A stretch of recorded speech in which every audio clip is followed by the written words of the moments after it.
Hello, everybody. Welcome to Kanoi Wanyai Broadcasts with me, Sangwadzi Spiwe Kachidza Mapfumo. We meet again today.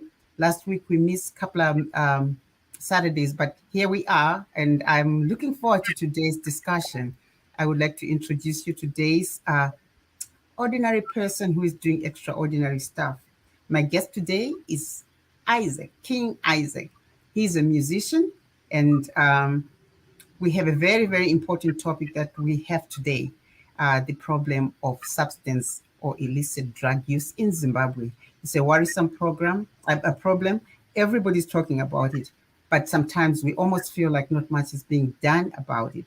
And Isaac decided he's going to do something. He's going to take it head on and see what he can do. So he produced a record to address the issue of substance use in Zimbabwe. Isaac, welcome to the program.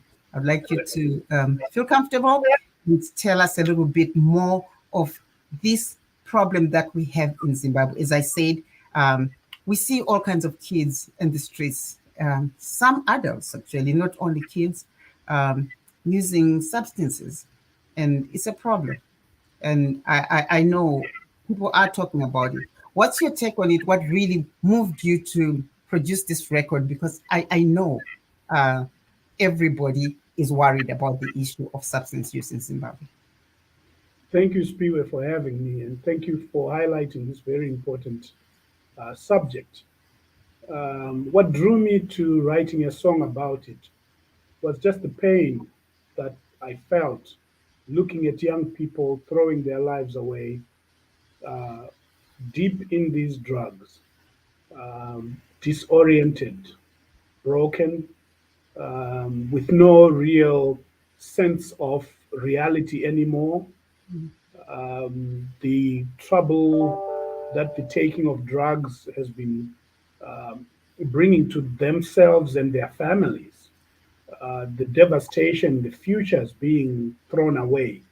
I thought that beyond just the individual and their immediate family, the society is also experiencing the results of drug abuse through the increase in violence, robberies, stealing. This situation is a volatile one and could really spin out of hand if we allow it to grow further than it is right now. So Zimbabwe, as we know it, might become, and this is not just Zimbabwe, it's the whole subcontinent really, is going through this. And we might find that law and order as we know it does not exist in the next couple of years if we do not do something to arrest this situation. You know, that you pointed something that law and order that won't even be functioning anymore, because some of the problems that I have picked when I was in Zimbabwe was that the people who are providing these substances, some of them are supposed to be the ones who uphold the law. And so when it gets to that point, then it's a much bigger problem. It's an economic problem. It's just a situation where we are in Zimbabwe. However, we can't just let a whole generation go down down the drain, because that's exactly what's happening in things with opioids and substances such illicit drugs. It's a problem because once one starts, there is no going back. A very few people manage to get out of it, but then we also do not have we don't have the resources. We don't have the rehab centers where these people need to go there, because then they are already sick. Once one is hooked in these things, it's not a matter of just going in and coming out. It's not a matter of drinking wine or alcohol today. Tomorrow you go, oh my God, that was bad. No, once one is gets into it, it's very difficult to get out. You cannot, it's almost impossible to get out on your own. One would need the support of people who have the skill set to do that. That's So exactly what right. are we going to do if the police itself is part of the system problems, part of the whole breakdown of the law? What do we do? Yeah, I think that's why this problem requires all of society to get involved. We cannot leave it to the police alone. And I want to be careful not to uh, brand the whole force, the whole police force, or the whole police service with this notion that they are participating in it. Perhaps there are those that are bad police officers who are involved in it, but it's enough to have two or three or five. The point is, they are the custodians of law and order, and they should be on the other side rather than be participating in it, no matter how few they are or how many they are. So you bring up a good point about their role and the significance of them being responsible for keeping the country's law and order in place. But we have to also realize that even with the youths, even if we thought that this was mostly a youth problem, even with them, there are factors that are causing this to happen amongst them. Uh, Not the least of which is unemployment, the frustration that they feel. Those kinds of things tend to drive people into alternative ways of seeking solace. When you have all you need, you have less need for these other things, such as drugs and alcohol and so on and so forth. But the frustrations of life can drive young people and others into this situation. Having said that, I also want to highlight the fact that it's not just young men, which is usually how people view drugs. Mhm. Young women are getting involved in this. School children, including girl children, are getting involved. And this is how widespread the problem is. Uh, so when you look at how widespread the problem is, I think the solutions come less from the position of pointing fingers and more from the position of let's all come together. Let's let all members of society come together and have a discussion about what you just asked, which is how do you handle a situation as complex as this? And it is complex, it is multifaceted, it's touching on many aspects of life for young people, for middle aged people, for old people. It's affecting everybody in society, and it requires a socially based, or a societally based solution where all aspects or all areas of society come together and begin to meet out solutions. The other problem that's there is sometimes families, they are not aware how to handle it. It's very Yes, frustrating. They yes, have no idea. I remember watching a video once where a mother was totally devastated when the son came home, and he was high as hell. Went into the bedroom, and the mother was seated outside, and she took something and said, "I'll kill you right now. Why are you doing this? Why don't you just stop?" I yeah, think also understanding communities, for them to understand that drug use, when somebody is hooked in these things, um, on drugs, they are now ill. They are actually sick. They cannot right. just. It's not a matter of just stopping. So it's Yeah, not a matter of somebody saying, "Put it down. It's too hot." right. There's need They for cannot, education. I think there's need for education, starting with communities, so that they understand. As you say, it's quite complex. They will say, "Why are they doing this?" But then the thing is, they are doing it, and they are multifaceted reasons and why yes, they're getting into this. But to educate them to understand that when one is now in drugs, what's the next step to do? Where do you go? you're exactly right. And that's the point I was trying to make earlier on, that perhaps we should not be so harsh on the young people or on whoever else is taking these drugs, uh, because there are factors that lead them to it. And once they are in it, they are really not themselves anymore. The kind of control we expect them to have, they do not have. So saying, why are you doing this? I'm going to do this to you, is not the solution, because clearly they are unable to reason, they are unable to make the right choices. They are unable to be rational. That is where we need expertise. And even though we don't have as much expertise as we need in Zimbabwe, there are people who know how to handle this. People who are medically trained, particularly, people who are running rehabilitation homes currently. There are few, but they do exist in Zimbabwe. The question is, how can we tap them and bring them to serve the wider community, even though they may have their small clientele for which they are designed to serve? Are there ways in which those that cluster of experts, that cluster of people who know about rehabilitation and who know about the behaviors and who know about the correct interventions, the correct attitudes, the correct resources. Is there a way in which we can tap them to address the larger social problem outside their rehabilitation homes? Like I said, the expertise is there, all the way from nurses to doctors who know how to handle these issues. Uh, but we can't get there unless there is a national conversation about it. Exactly. That's what I You, was going to say, because just be properly streamlined, yes, because you can't do it randomly.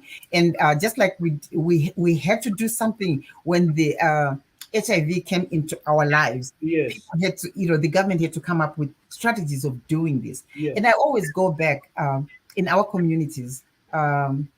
Churches have a huge role to play in educating both the parents and the young people who haven't gotten into it, so they understand what it's like. Inviting people who have the skill set to talk to them about the know-how, the knowledge of yes, how addiction works, to talk to them, because you go everywhere in Zimbabwe, everybody belongs to some church of some sort. And I yes. think they really have a huge role to play. So when you decided to record this, I know you're a musician in your own way, you're a professor, there's the whole lot of other Isaac. But today we want to talk about you as an ordinary person who is doing extraordinary stuff in our communities to make change, right? What is it? I know it's because you noticed, you realized that there's a problem with this. But how did you think the music was going to change young people's minds when it comes to the use of drugs? What exactly did you have in mind? I just thought that the a song would be appropriate because, well, for a song to be useful, it depends on how you write it and how you say what you're saying. Mhm, mhm, And this song is straight up in your face. You know, it just starts off saying "Usatore Mutoriro," straight up. Okay, so it's laying it out in the face of the mhm, young people. Do not do this. This is wrong.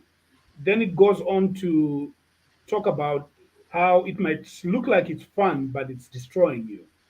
How you are destroying a whole generation. So there are a number of things that I'm putting out there that if the youths take a minute to listen, it's going to cause them to think about the lyrics and what it means to them as an individual. mhm, And that's really where I want to meet them as an individual. mhm, Because when they think of it as an individual, I can have many individuals thinking about it, and then we can have an impact societally. mhm, Because I don't think you can just send a message to the group. You have to send a message that is speaking to the individual, and that's why the song is in the singular. Usatore Mutoriro, siana nao. Usatore mhm, Mutoriro, usaite naro. mhm. Right? It's direct. It's very direct and in their face, just laying it out there. And I think it's more to those who haven't started, who haven't, ventured into that kind of stuff, that just don't do it. They just Yes, don't do it because. and if those that are in it find a moment of soberness, Mhm. it's also speaking to them to say, okay, stop doing this, don't do this. Um, and in that situation, they need help. They need to find help. This is I think this is just the beginning of a very, I can't say even interesting, a very topical issue in Zimbabwe. And I'm hoping I'll be able to get more people who can speak on this, maybe from a professional point of view, or Yes, maybe even lived experience, somebody who has yes, who has been in it and now managed to get out. And I hope I'll be able to manage to get some of these people to come and talk to us. 'Cause we keep talking about it. Let me play the music that the record that you played so that people can hear. I want to play the whole thing because it's powerful. To me, it touched me. Thank you.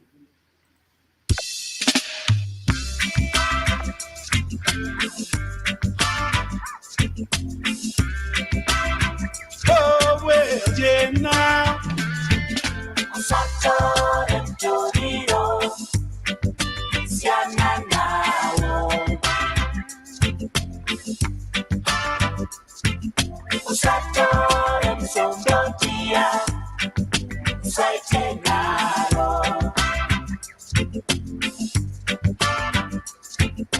Watora Mutoriro, watena mangwiro. Usatore Mutoriro, kwete kwete, ibawa tosia. Vana muri mbeu yerudzi, muri mhodzi yedzinza. Mukange maparara imimi, rudzi rwatsakatika. Oh, oh, oh. Isu vakuru tinotsiura kusvika madzidza. Makatikoshera tinokudai, muri ramangwana renyika. Usatore Mutoriro, siana nao. Usatore Mutoriro, saite naro. Uchati uri kuchandara, betsire wasakara.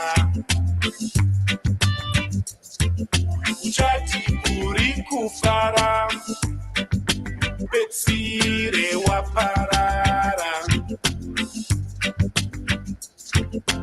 Wanzisi ya msomboti ya tumbwa, Mutoriro nekuka. Takuyambira, takubaira zani, iwe woti watukwa. Watora Mutoriro, watena mangwiro. Usatore Mutoriro, kwete kwete, ibawa tosia. Oh, well, yeah, now.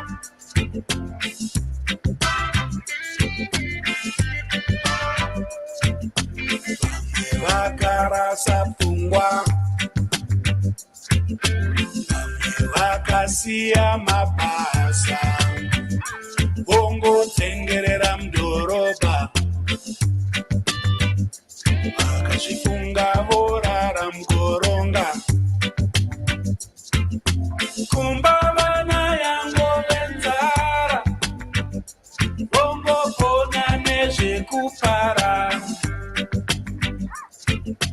Baba utane kurwa, bonga mupopoto, mumusharango vabongozozo. Usatore Mutoriro, siana nao. Vabereki hurumende vonetseka. Usatore Mutoriro, saite naro. Vaparidzi vadzidzisi voshupika. Watora Mutoriro, watena mangwiro. Mhuri yeZimbabwe yonetseka. Usatore Mutoriro, kwete kwete, ibawa tosia.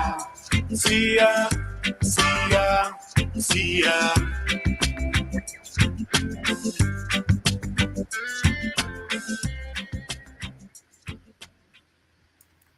Oh, Isaac, this is powerful stuff. It's for a lot of people maybe who are watching, who are going to be watching this. They hear about it, but maybe they don't have a member of the family who is affected and who is using substances, opioids or Toriro or Buka. They might not know, but I think this video, it just demonstrates exactly what happens. Yes, That could be anybody's child coming home like that, going to school like that, stealing from them like that, and really threatening to beat my parents. And it is powerful. And that's I really wanted to play the whole thing so that because the video was well done, thank you, done. Mhm. thank you very much. I'm not sure where you got the actors in there because that was just so fantastic. It actually looks like real people who are high. Yes, yes, and these actresses and actors are just fantastic. Young people, for the most part, who are in the community and they've seen some of the devastation themselves. In that same community where these students come from, a child died about a couple of weeks after we did that video, uh, because that 11-year-old child was taking Mutoriro. So, they know what's going on and they understand the situation. So I was just heartened to see them give it their all. They Mm, gave it their all. The parents gave it their all. The director gave it his all.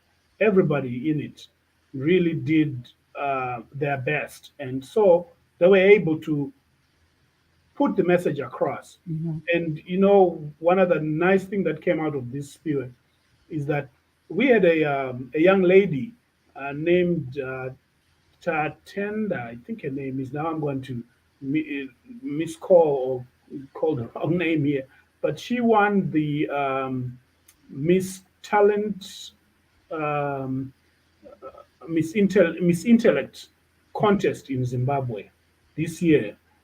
She used this song, mhm, and yeah, her name is Mutsachimbetete. mhm. Yeah, that's the correct name, Mutsachimbetete.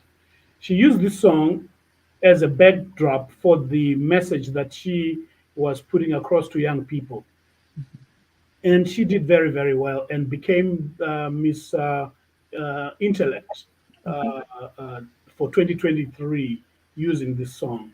So I think because of that, the song will get a lease of life in that she's going around the schools Mhm. uh, with this message. And that's exactly what we were hoping would happen. That's fantastic. But again, this is heartbreaking. This really is an issue. It's a topic that is Yes, it's so topical because it's like happening right here, right now, yes. in Zimbabwe. And but I wanted to check what kind of I don't know much about those drugs. This Dimsombodia, is it crack? What No, can you explain to me? I know the one is meth, and then what is the difference, and what is what? Which one is what?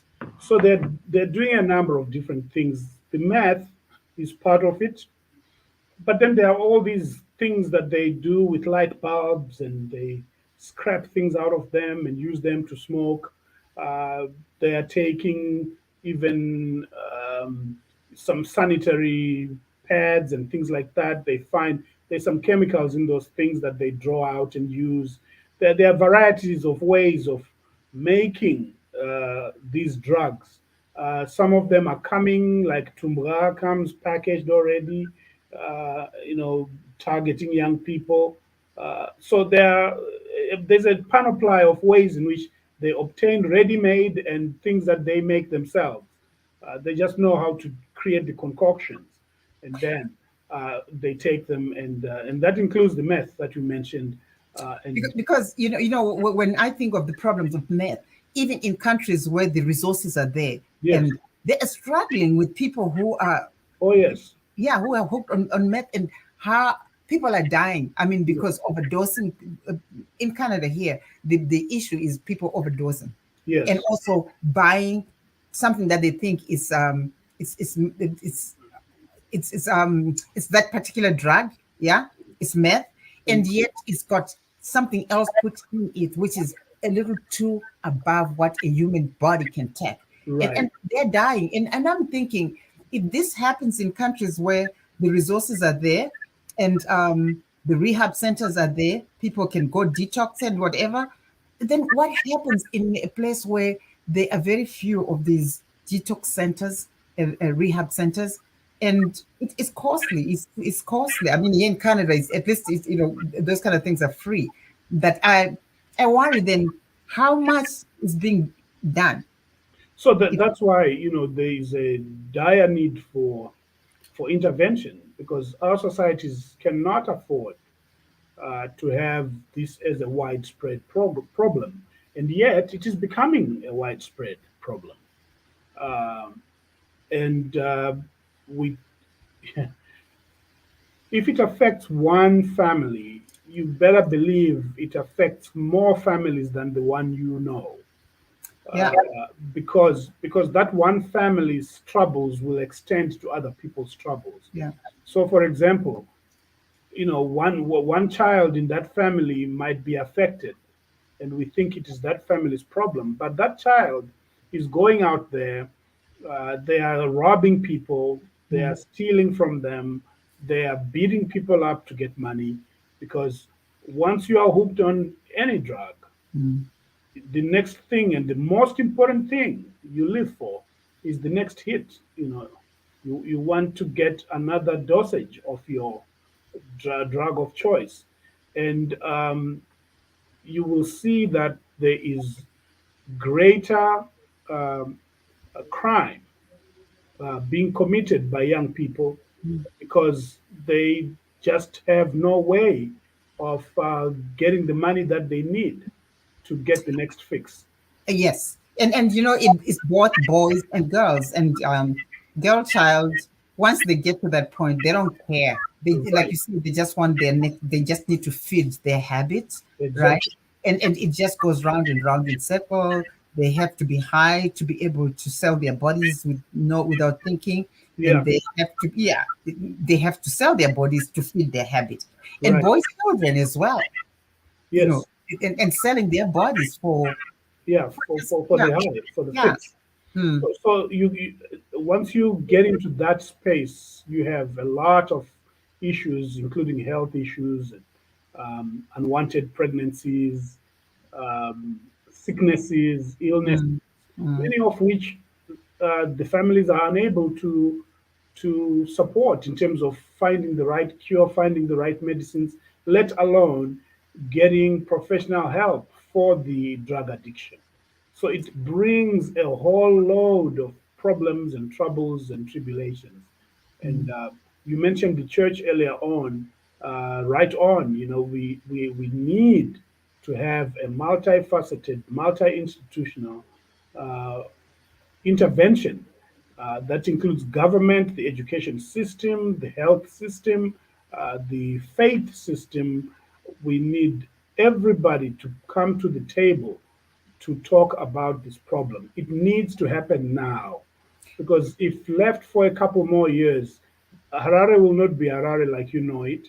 Bulawayo will not be Bulawayo like you know it. Gweru will not. So we really just need to step in and say, no, we are the adults here. We have to do something. We need a plan, and we need to get it implemented. But while we're at it, pointing, maybe sharing with faith groups and churches, it has to be pointed out. It is not their business to say, "Come and we'll pray for it to go away." No, No, no, no, no, no, no, no. educate. No, I just wanted to mention, because we also Yeah, had some problem when we were talking about HIV. People said, "Leave your medication, come, we'll pray for it." yeah, No, what should it should be a tool that should be used to educate the public that this is there, and it could be your child today. It might not be another person's child. So it's something that we need to address, and inviting people who can talk to them about the dangers of taking Toriro, taking illicit drugs. So. Well, the point you have just raised is very important, Spirit, because many Christians don't realize that Jesus Christ said, don't do that. Yeah. Jesus Christ himself said, if you see somebody with a problem, do not say, I will pray for you and walk away. you're supposed to step in and solve the problem. Pray later, or pray while you're solving the problem. Yeah. So Yeah. Christianity needs to be hands-on. The Yes. Christianity of prayer to solve problems is not the Christianity of Jesus Christ. Jesus Christ said, when there is a problem, you go, if your brother is hungry, do not say that you pray for them, God bless you, and walk away. Try to solve that problem for them. So when we have this situation with people who have problems, we can't just say that we will pray. Prayer is very important. We have to pray, but we need to do things. We need to talk to people. We need to provide resources. We need to provide experts. We need to help. Many churches have vehicles. They have many ways to help in very practical ways. Um, they can talk. They have pastors. They have youth pastors. They who can talk to young people who are trained on how to talk to young people. Those resources are what I'm talking about. We need to bring them to the table and begin to help people in very, very practical ways. Thank you, Isaac. And this was very powerful. I know a lot of people are going to appreciate this. And thank you so much for coming to talk about a very, important issue, a very important topic in our communities. I thank you, and again, for being an ordinary person who is doing extraordinary stuff. This is so important. And thank you so much. I will invite you again next time when we invite other people to come and talk on this issue. And Thank you, Spirit. I appreciate the opportunity to speak with you and to conscientize or heighten our conscience concerning this matter. Thank you. Let's